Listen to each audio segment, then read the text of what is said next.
I have to apologize to anyone I watched this film with back in 2014. I have seen the light, and I cannot fuck with y'all no more. If you aren't on Team VHS Viral, well, some of us are part of something bigger than ourselves. See you on YouTube, bitches! If you want to know what the hell I am talking about, then come closer. Tonight, I have something viral to show you.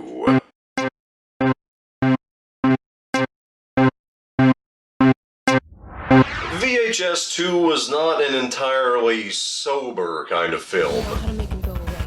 Just focus on me. Sure, it has the most hardcore, intense segment that the series has to offer in Safe Haven, but it also has Phase 2 clinical trials and a ride in the park, which feature humor that feels very misplaced and perturbing next to the mood that has been established by the rest. If there is anything positive about these two stories, it would be that they prove horror comedy can work in a found footage format. But they don't do a good job of that. So even when we see VHS Viral begin with what blatantly feels like a parody of the raunchy shit from previous VHS wraparounds, I love it when you record me. we're still a little primed to expect a movie that can take itself somewhat seriously, and this can sour our viewing experience pretty early. So throw everything you know about VHS out the window. Yeah, let's talk about how awesome this fucking chase is! Look at this! Hell, throw the basic idea of it being found footage out the window. Because if you thought a Skype archive being featured in the first VHS was a betrayal of the premise, we have such sights to show you tonight.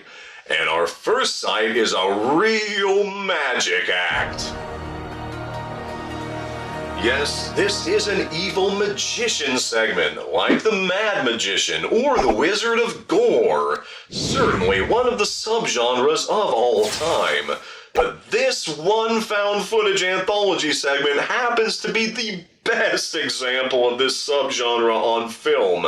Because maybe the postman's right when he says, "You can't misdirect the goddamn camera."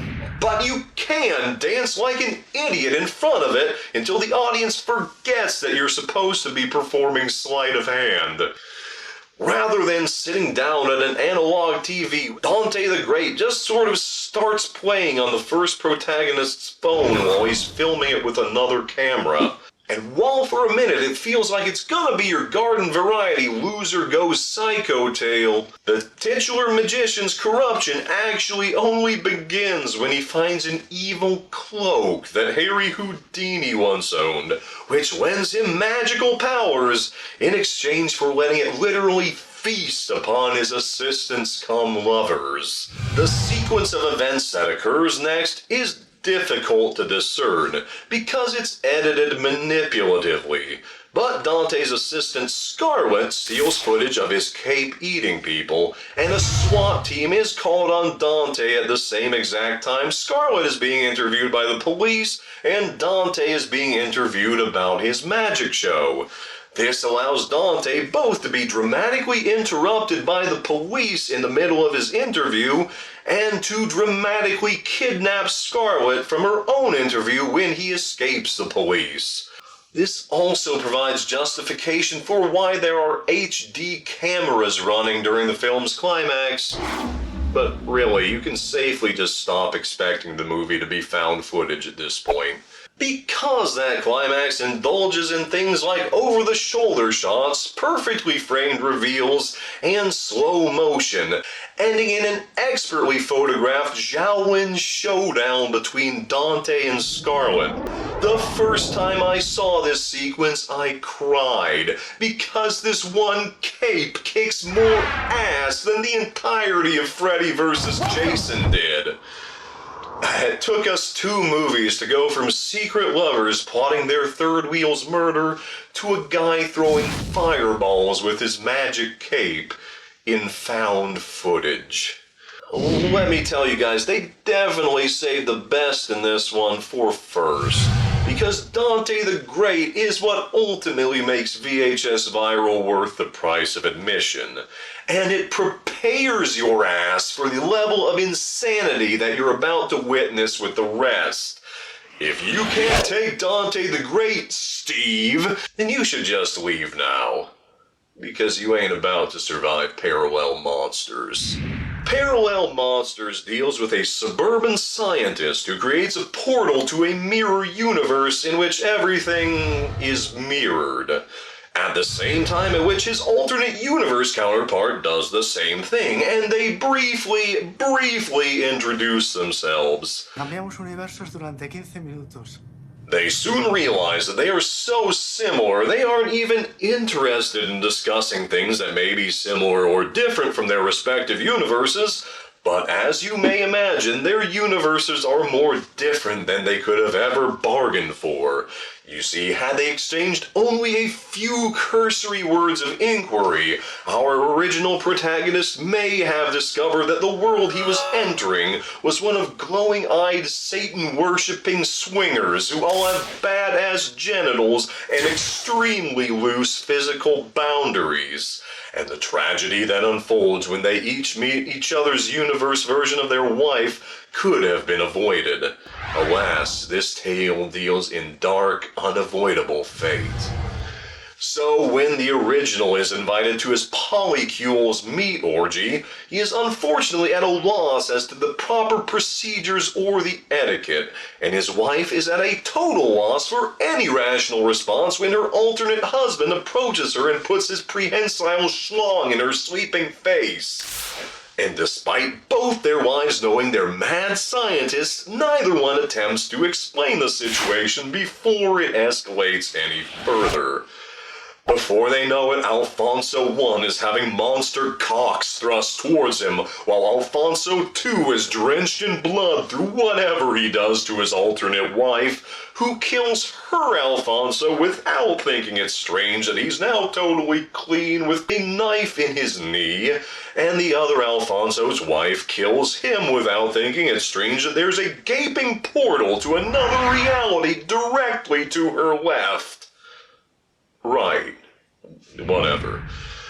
This is supposed to be the redeeming segment in VHS Viral, according to amateur critics on social media. This is because it was from the director of Time Crimes, and it unfortunately doesn't end in an action sequence.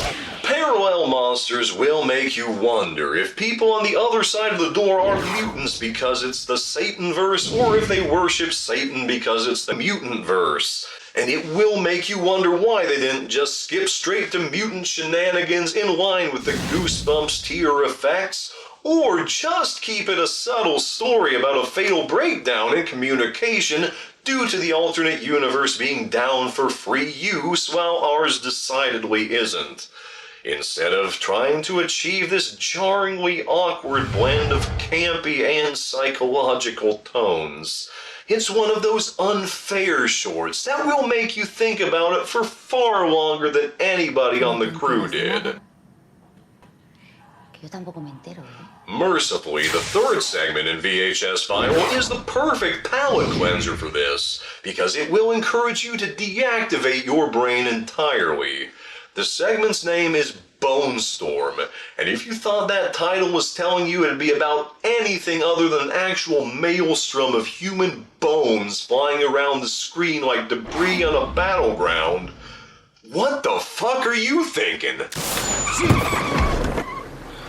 Did you get that? Sorry, dude, the battery just fell out. The prelude to the Bone Storm of the title features a group of skaters filming their stunts, having the guy filming their stunts claim they need to shoot another take after they get hurt, and then getting chased off by an authority figure 3 consecutive times.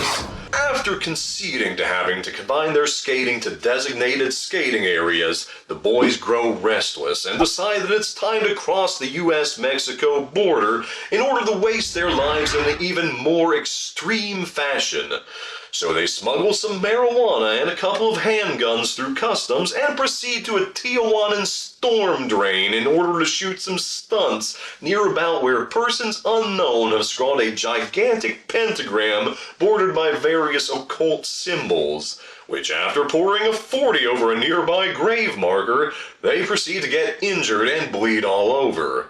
Wasting no time, they are surrounded by generic hooded thugs who advise them in so many words that they are now marked for sacrifice.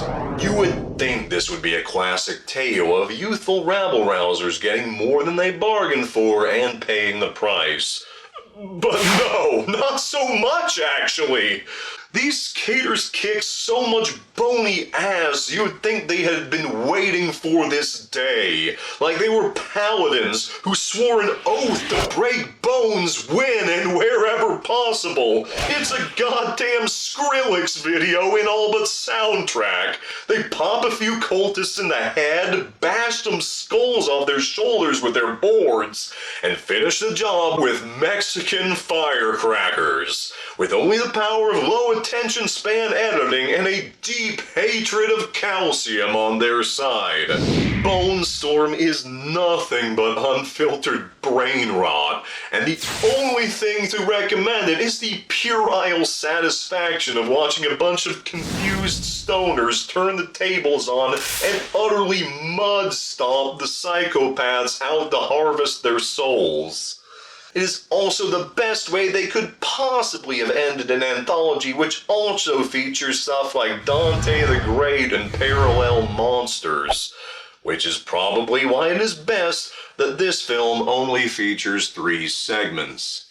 However, together these 3 segments take up less than an hour of runtime, leaving the wraparound an agonizing 10 minutes to conclude. You would think there would be like one more story to break this up, and there was supposed to be.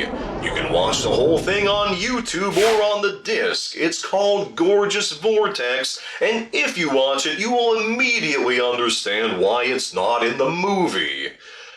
Gorgeous Vortex is a magnum opus in not understanding the assignment. Director Todd Lincoln was apparently either not told, did not get, or deliberately misinterpreted what sort of film he was supposed to make for the found footage horror anthology, and instead made a highly metaphorical image poem about lingerie models being stalked and kidnapped by a gang of hoodie Slendermen. Our main protagonist wears a variety of showpiece gowns and dresses, which is an important part of Gorgeous Vortex, too. When the previous fabulously dressed kidnappees are seen swaying outside, we do get them rendered in grainy VHS photography, usually followed by an HD repeat of the same shot. Our lead protagonist is kidnapped, then she's with her boss, then she's killing him, then she's on the road imagining dead women, then she stops to do some injectables and finds herself in front of a vending machine full of shoes, which she then sets on fire before she winds up in an unfinished house confronting baby Ratma with a knife. Then she's kidnapped, and her fellow lingerie models are holding her down for Big Ratma to take revenge on. There are a few good things about ending with Gorgeous Vortex instead of Bone Storm.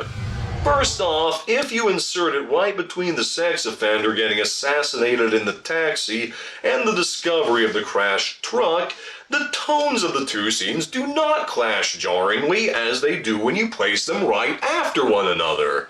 Because no matter what you say about the execution, this ending is a bummer, man. And nobody wants it to jump right in after Bone Storm and kill the whole vibe by almost immediately going all sad and pretentious. Another good thing about ending VHS Viral with Gorgeous Vortex is that it properly prepares you for how pretentious the wraparound's ending is going to be. Yeah, bet you'd expect and hope pretentious to be the last word you'd have to use in reference to a found footage film. But VHS Viral will disappoint you so hard on that front, you'll honestly be impressed. You're sick, cat. Awesome. Oh my god. It's been filming us the whole time. Gorgeous Vortex provides us a nice little introduction to the shoegazing world we're going to be ending the film in, which is thankful because between the stilted romance that we opened with and now, we've basically been breaking up these segments chasing an ice cream truck non-stop while various incidents of pointless violence occur in the backdrop.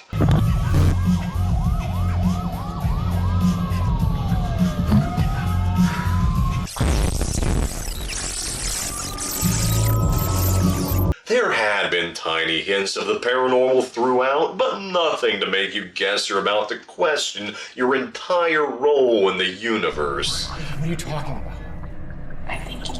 When the wraparound protagonist is tempted to make a choice so allegorically significant, it would require at least 24 minutes to fully unpack its symbolic implications.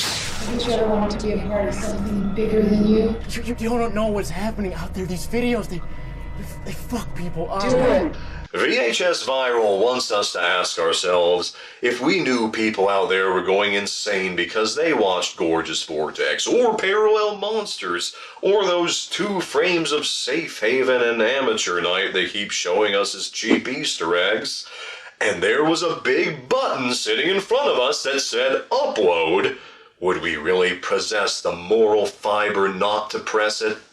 Could we refrain from doing so, even if an obvious deepfake of the one we loved was suddenly acting highly irrational and beating themselves against the wall while telling us to go viral? If you still say no, maybe you're just a better person than I am. But then, I am a highly gullible individual who did press the button to upload this movie into my headspace more than once. Look viral, listen viral, talk viral.